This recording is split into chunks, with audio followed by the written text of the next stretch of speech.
Welcome to The Line. This past week, the Albuquerque Journal ran a series of articles dealing with the issue of homelessness in our city, especially in and around the downtown area. The series focused on how the consolidation of homeless providers is affecting businesses and residents of those neighborhoods where homeless population tends to congregate. Now, these locals have many complaints, from dealing with human waste, empty liquor bottles, discarded syringes is a big one, to harassment by drunken, disorderly individuals. On the other hand, homeless people are very vulnerable, and advocates say they shouldn't be criminalized just for being homeless. To talk about this and other issues this week, I'm joined at the table by our Line Opinion panelist, Stephanie Maez. She's Executive Director of Progress Now, New Mexico. Michael Bird is back with us. He's a public health consultant and past president of the American Public Health Association. Tom Garrity is here of the Garrity Group PR. And former State Representative Justine Fox-Young is here as well. Justine, I'll start with you. Look, not hard to see the problem anecdotally. You know, you see it on Facebook all the time. Folks are posting a lot of pictures about homelessness. But it seems like the city is just about at this place to turn a corner. If you really think about being willing to pay for services for the homeless, locations for the homeless, we're having that discussion now. Are we on our way to a better place because of this? Are you sensing something as well?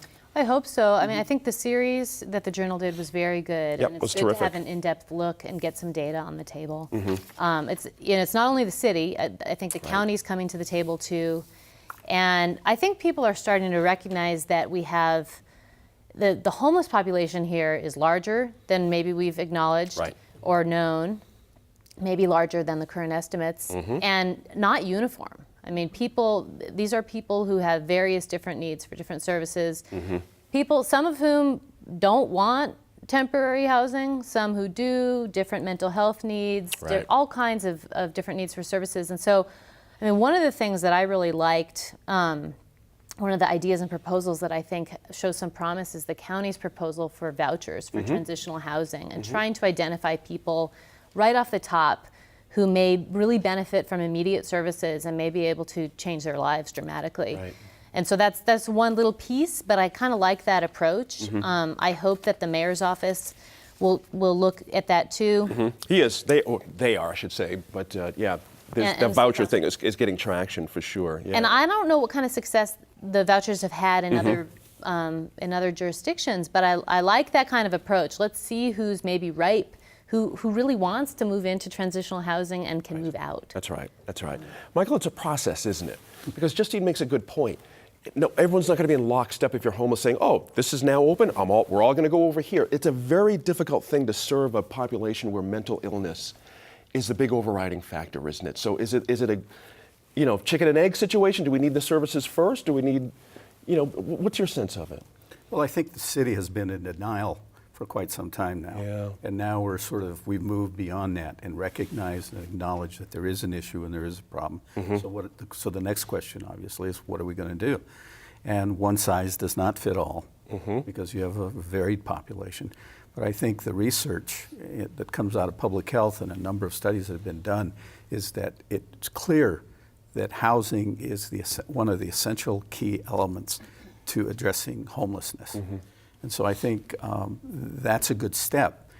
However, I think what comes to mind for me is that across this country, it's not just here in Albuquerque. This is a national problem. That's right.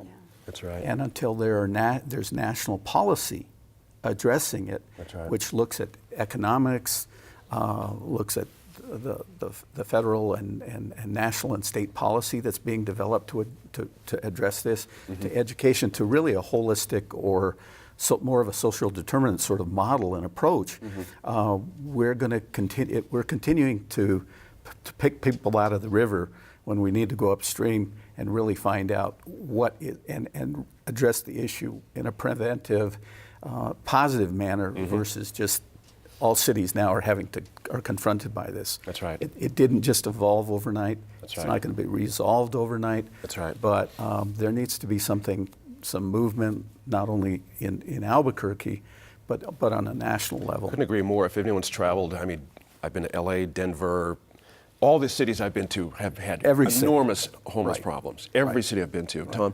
interesting, Justine mentioned something that caught my ear. We're getting more clarity on the numbers. Anecdotally, folks, we've been hovering around this number of 1,300 to 1,500 on the streets for a number of years. but it seems like over the past 2 or 3 years we've had a huge spike, and we're now dealing with something around 3,500 to 4,500.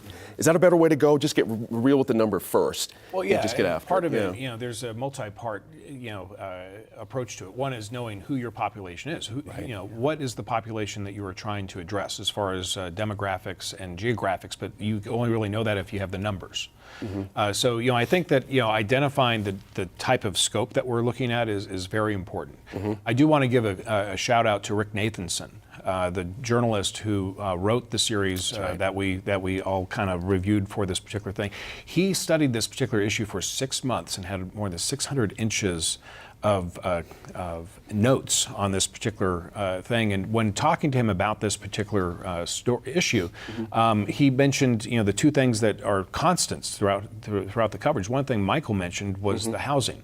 The reason that housing is important is that the human services need to find a place as far as where they're going to be. And so that's why the housing picture is really needed. And I think that's the one thing that's not really addressed too much in the conversation is, well, why do we need to give them homes? Well, because we need to have somewhere where they can be that's safe, that has a door that locks, that the behavioral health services can go to and provide the services that are needed.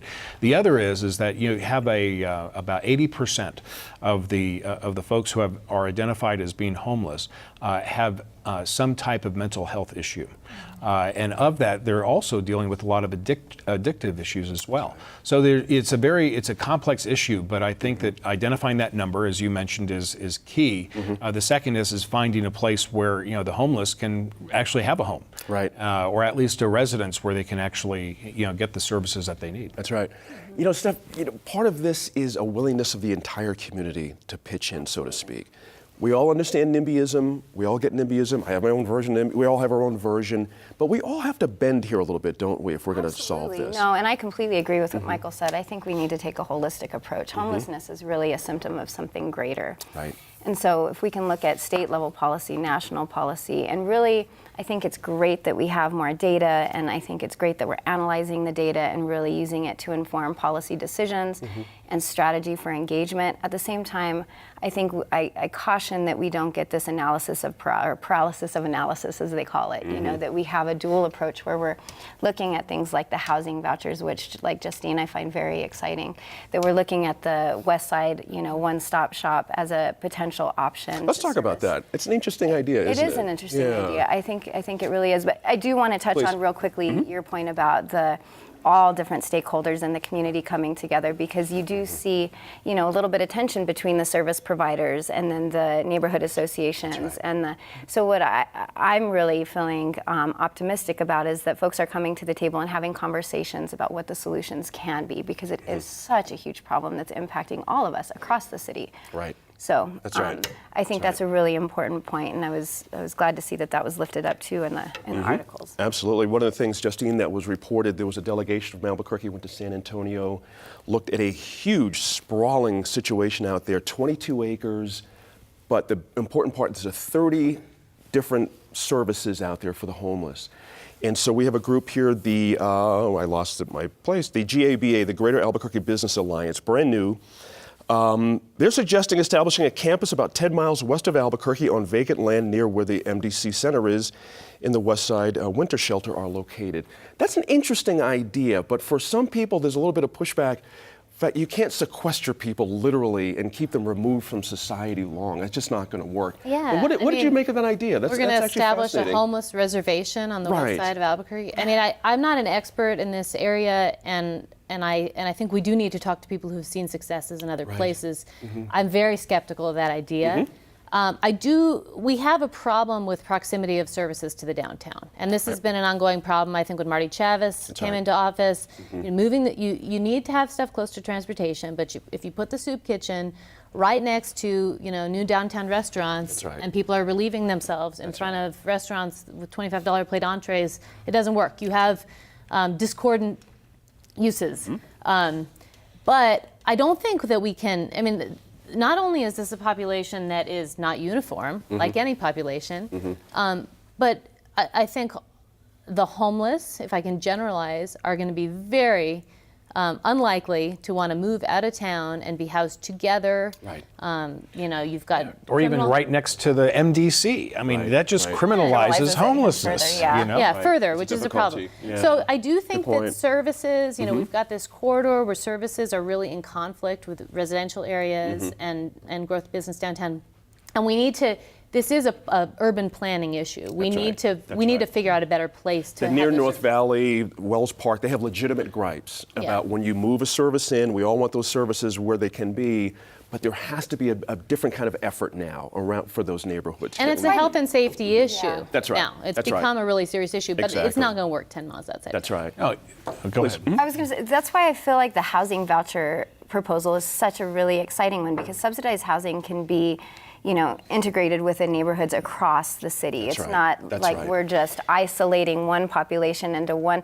It feels very like militaristic and criminalizing and very, it just doesn't Because you can't feel keep morally someone there. right. And so what No. happens The if idea somebody is wants to walk integration. out the door? That's right. Right. Yes. Interesting. Yeah, John, just, please. just a controversial kind of thing to throw in there. I mean, I agree with the idea of a campus. Having it on the west side, totally bad idea. Why not have it be where the homeless kind of congregate right now? Right. And I know the state fair has just started, so this is not a slam at them, but you know what? They have a great campus there, and why not look at a new location for the state fair and take an existing campus and put everything in that particular space? In the spirit of ideas going on the table. I love that. Got to wrap that, unfortunately. When we return to the line, we'll debate how New Mexico can make the best use of its budget surplus.